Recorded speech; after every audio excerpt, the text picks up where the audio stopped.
Je m'appelle Chantal Leblanc, puis ça fait maintenant 3 ans que je travaille avec Pluriel.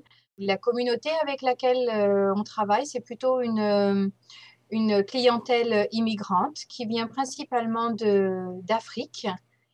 Il y a un réel besoin par rapport à ça parce que pour des raisons diverses, politiques, économiques et autres, ils n'ont pas eu la chance de finir leurs études. Ça peut aussi être par manque de moyens d'ailleurs.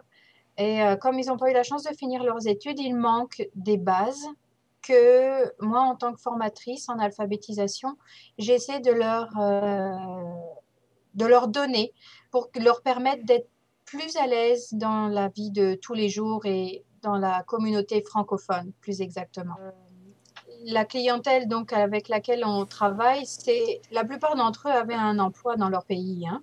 Certains pouvaient être des boulangers ou même comme bijoutiers ou bijoutières, des cuisiniers, beaucoup de couturières et puis aussi beaucoup de gens qui s'occupaient des enfants lorsqu'ils se retrouvaient être dans les camps de réfugiés. On se voit 3 fois par semaine, les lundis, les jeudis et vendredis, et en matin ou en après-midi. Et puis ce sont des cours qui durent 3 heures pour leur permettre d'acquérir ces compétences qu'ils n'ont pas eu la chance d'acquérir lorsqu'ils étaient dans leur pays.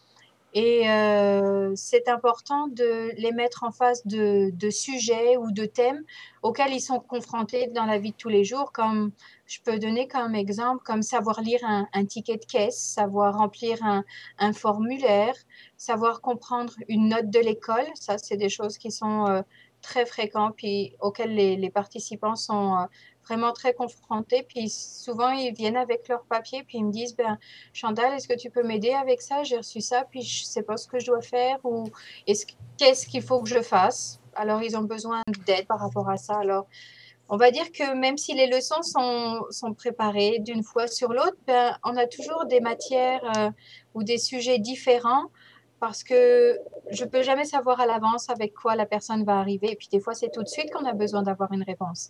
Alors, c'est un petit peu comme on dit au pied levé que l'on prépare quelque chose. On travaille, ben, il y a notamment quelque chose qui est bon, puis les apprenants aiment beaucoup ça, c'est mon journal du Centre Fora.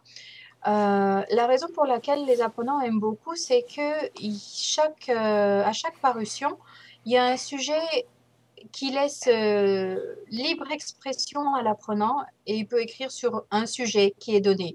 Puis ça, ils aiment ça parce qu'ils savent que dans le numéro d'après, leur texte apparaîtra et leur nom apparaîtra. Et ça, c'est une sorte de satisfaction personnelle, comme la réalisation d'un travail qu'ils ont pu effectuer.